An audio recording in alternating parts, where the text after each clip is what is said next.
गजब हो गया। 2 घंटे के लिए पुलिस हटा लेने वाली जो थ्योरी हैदराबाद से आई थी, उस थ्योरी पर ओवैसी ने तो अमल नहीं किया, लेकिन भाजपा राज में वो थ्योरी अप्लाई कर दी गई। मैं बहुत शुरू से कह रही हूं कि बहराइच दंगे प्रायोजित है और वो बात अब सच साबित होती हुई दिखाई दे रही है। बहराइच दंगों में शामिल 2 लोग कैमरे पर यह बात कहते हुए दिखाई दिए कि उस दिन पुलिस ने सिर्फ 2 घंटे का समय दिया था। उस दिन कुछ लोग गद्दारी नहीं करते तो बहराइच का आधा महाराजगंज साफ हो जाता। दैनिक भास्कर के पत्रकार राजेश साहू की रिपोर्ट का ये हिस्सा सुनिए जरा। इन लोगों ने गद्दारी की वहाँ। ये सारे सस्पेंड हो गए हैं। अस्सलाम वालेकुम रहमतुल्लाहि व बरकातुहू।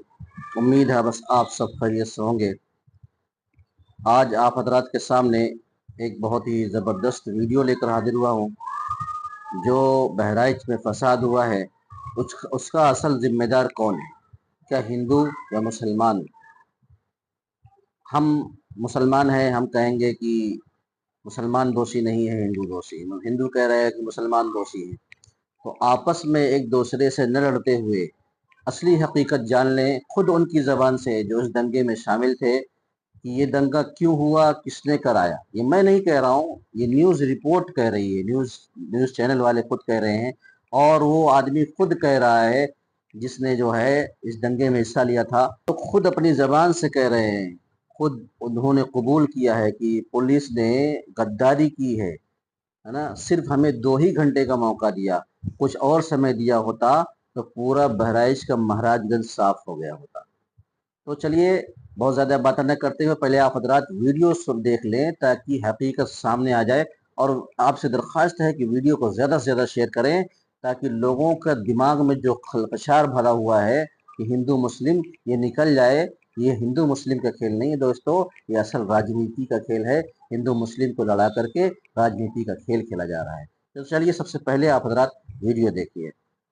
गजब हो गया। 2 घंटे के लिए पुलिस हटा लेने वाली जो थ्योरी हैदराबाद से आई थी, उस थ्योरी पर ओवैसी ने तो अमल नहीं किया, लेकिन भाजपा राज में वो थ्योरी अप्लाई कर दी गई। मैं बहुत शुरू से कह रही हूं कि बहराइच दंगे प्रायोजित है और वो बात अब सच साबित होती हुई दिखाई दे रही है। बहराइच दंगों में शामिल 2 लोग कैमरे पर यह बात कहते हुए दिखाई दिए कि उस दिन पुलिस ने सिर्फ 2 घंटे का समय दिया था। उस दिन कुछ लोग गद्दारी नहीं करते तो बहराइच का आधा महाराजगंज साफ हो जाता। दैनिक भास्कर के पत्रकार राजेश साहू की रिपोर्ट का ये हिस्सा सुनिए जरा। इन लोगों ने गद्दारी की वहाँ। ये सारे सस्पेंड हो गए हैं। दोस्तों, अब ये कुछ लोग हैं कौन? क्या पुलिस में ही वो कुछ लोग हैं? आगे जानेंगे। दोस्तों, बहराइच दंगों में शामिल लोग आगे कहते हैं कि गद्दार पुलिस वालों को हटा दिया गया है। दुनिया अब तक यही समझ रही थी कि पुलिस वालों को ठीक से ड्यूटी न करने के कारण हटाया गया है, लेकिन बवाल में शामिल लोगों का कहना का मतलब बिल्कुल साफ है कि ठीक से दंगा ना होने देने के एवज में उनको हटाया गया है। ऐसे पुलिस वालों को तो हटा ही देना चाहिए। जब 2 घंटे का समय दिया था तो फिर लाठीचार्ज करने की क्या जरूरत थी? दोस्तों, आगे दंगों में शामिल व्यक्ति कहता है कि आग लगाने के लिए कोई एक व्यक्ति तय नहीं था, जो भी आगे चल रहे थे वो आग लगा रहे थे। उसमें मुसलमानों का शोरूम, अस्पताल वगैरह वगैरह सब कुछ था और वो सब फूक दिया। भाजपा के मुताबिक कैमरे पर बयान देने वाले लोग नशेड़ी गजेड़ी हैं, उनका क्या भरोसा करना। और जहां बार बार भाजपा का जिक्र आता है, हमारे ख्याल से भाजपा का इसमें कोई नहीं है। बाद में जानकारी मिली कि अर्पित श्रीवास्तव भाजपा के भारतीय जनता युवा मोर्चा के नगर अध्यक्ष हैं। इसके अतिरिक्त भाजपा का मेरे को और उपद्रवी लोग थे, ज्यादातर लोग नशे में थे और सब लोग ये कह रहे थे कि ये हमारा भाई है। विधायक जी, अगर यही बात है तो फिर भरोसा तो आपके बॉस की बात पर भी नहीं करना चाहिए। ऐसा नहीं है कि हर नशेड़ी आदमी झूठ ही बोलता है। ऐसा भी नहीं है कि नशा करने वाले व्यक्ति की बात का कोई भरोसा नहीं होता है। ऐसा भी नहीं होता है कि नशा करने वाला व्यक्ति कभी सच बोल नहीं सकता। वो बात अलग है नेताजी की कोई दिन दहाड़े गांजा फूक रहा है, कोई शाम ढलने के बाद महफिल सजा रहा हो। हमने तो सुना है कि नशा करने के बाद लोग झूठ नहीं बोल पाते। खैर, दूसरी तरफ अगर आपकी ये बात पर भरोसा करें कि ज्यादातर लोग नशे में थे, तो क्या दुर्गा विसर्जन अब नशे में होने लगा है? इसका मतलब नशे में मुस्लिम इलाके में बवाल किया गया या फिर नशेड़ी लोगों को दंगा करने के लिए प्लान किया गया? क्योंकि दुर्गा विसर्जन में कोई भक्त कभी शराब पीकर या फिर गांजा पीकर के तो नहीं जाता होगा। जो बात मैंने पहले कही थी और फिर मैं दोहराता हूं, उत्तर प्रदेश में दंगा कराने का काम बहराइच में अगर किसी ने किया तो भारतीय जनता पार्टी के नेता उसमें शामिल थे। दोस्तों, दंगों में जिन लोगों के नाम सरकारी पन्नों पर चढ़े हैं उनका धर्म सुनकर आपको पक्षपात की बू बिल्कुल साफ आने लगेगी। पहला नाम है असलम का बेटा अल्ताफ, अंसार अहमद का बेटा अनवर, जाहिद का बेटा तालिब, रमजान का बेटा नफीस, आमीन का बेटा नौसाद, मुनौ का बेटा सलाम बाबू, दानिश का बेटा गुलाम यश, मोहम्मद तुफैल का बेटा अनवार अशरत, मोहम्मद अली का बेटा मोहम्मद एहसान, मोहम्मद शफी का बेटा मोहम्मद अली, नज़ीर अहमद का बेटा दोस्त मोहम्मद, अब्दुल शाहिद का बेटा मोहम्मद जाहिद और गुलाम सैयद का बेटा शूद आलम, मोहम्मद नसीम का बेटा मोहम्मद इमरान, मोहम्मद नसीम का बेटा जीशान आदिल, तलीम का बेटा रिजवान, लतीफ़ का बेटा फुलकान, लतीफ़ का बेटा इमरान, अयूब का बेटा समुद्दीन, अनवर का बेटा इमरान, भग्गन का बेटा मिराज, पीर आमिर का बेटा आमिर, गुलाम का बेटा शहजादे, मोहम्मद नसीम का बेटा मोहसिन, मोहम्मद शमीम का बेटा शहजादे और मोहम्मद शमीम जैसे 31 लोगों को गिरफ्तार किया गया है। अब आप नाम देख लीजिए, ये लोग कौन हैं? इन लोगों ने आपस में डांडिया खेलकर दंगे तो नहीं कर दिए होंगे, लेकिन ज्यादातर नाम तो एक ही धर्म के हैं। किन लोगों ने गोपाल को छत पर चढ़ाया था भाई?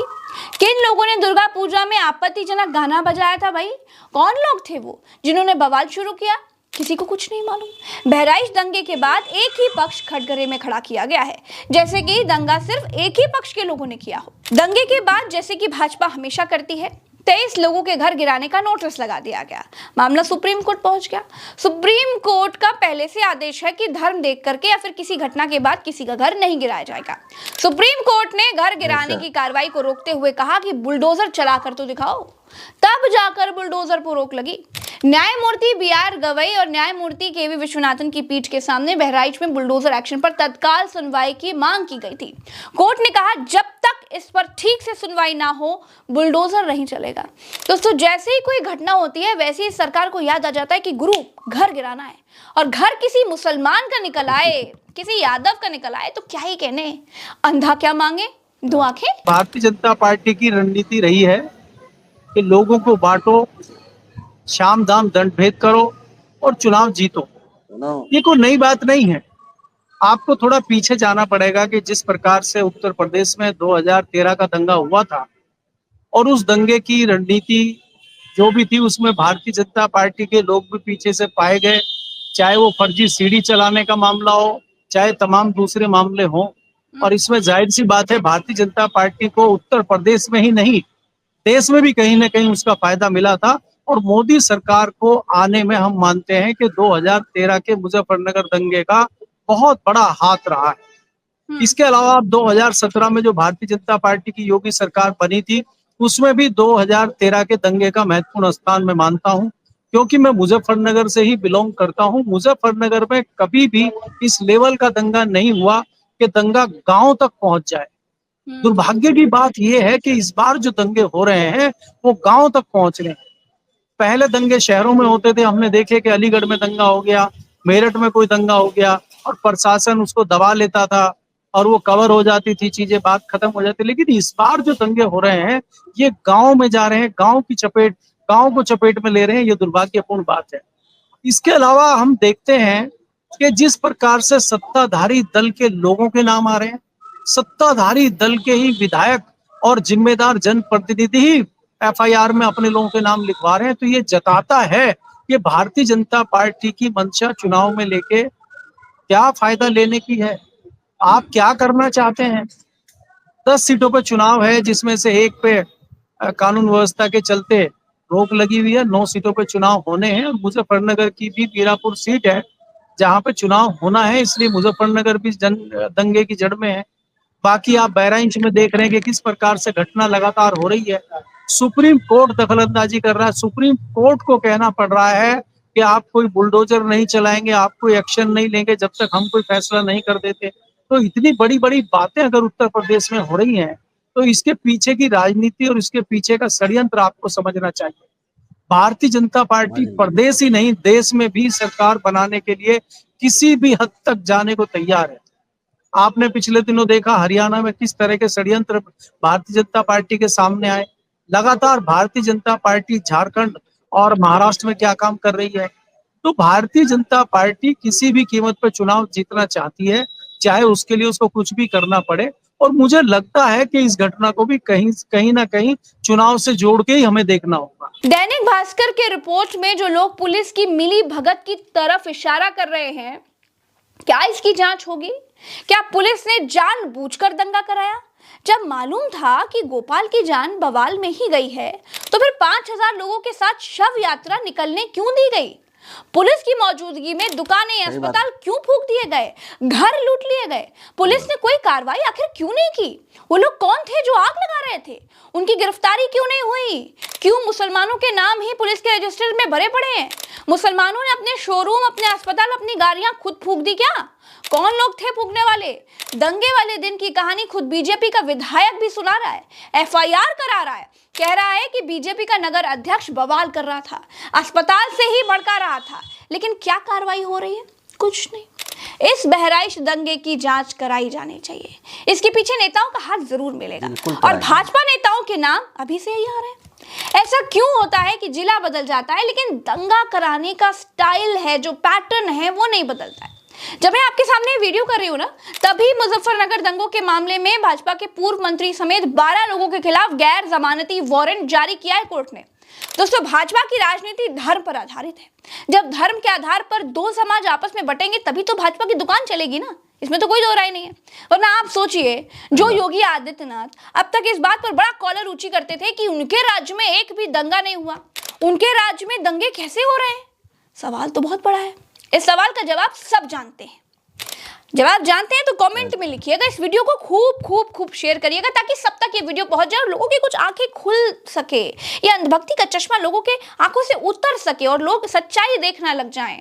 इस वीडियो में इतना ही। हमें दीजिए इजाजत, हम चलते हैं, फिर मिलेंगे अगले वीडियो में। चैनल को सब्सक्राइब जरूर कीजिएगा। आप ही हमारी शक्ति हैं, हमारी शक्ति बने रहिए। नमस्कार। तो दोस्तों, देखा आपने, वीडियो थोड़ी लंबी थी, लेकिन अगर वीडियो पूरी नहीं देखेंगे तो पूरी जानकारी नहीं होगी। जब जानकारी नहीं होगी तो हम इसी तरीके से आपस में लड़ते रहेंगे। तो आप हजरात को देख करके समझ में आ गया होगा कि असल वजह क्या है। असल वजह राजनीति की रोटी सेकना है। दोस्तों, आपसे रिक्वेस्ट है कि वीडियो को दबा के शेयर करें ताकि लोगों का दिमाग कुछ खुल सके। यार, तो आपस में हम दूसरे से मिलजुल के रहते थे, क्यों लड़ रहे हैं? ठीक है, तो आप लोग वीडियो को ज़्यादा से ज़्यादा शेयर करें। ये देखिए, हमारी इस वक्त की सबसे अहम ताकत हमारी जो है ये सोशल मीडिया है। सोशल मीडिया के ज़रिए से हम अपनी ताकत दिखा सकते हैं कि हम भी ताकतवर हैं। सिर्फ आप ही ताकतवर नहीं हैं, हम भी ताकतवर हैं। हम भी जो है दंगों को रुकवा सकते हैं, आपको गलत करने से रोक सकते हैं। तो हर आदमी जिम्मेदार है गलत को, काम को रोकने के लिए। तो आप तक वीडियो पहुंच रही है तो आप भी जिम्मेदार हैं। वीडियो को दबा के शेयर करिए। फिर मिलेंगे अगली वीडियो में। अस्सलामु अलैकुम वरहमतुल्लाहि वबरकातुहू।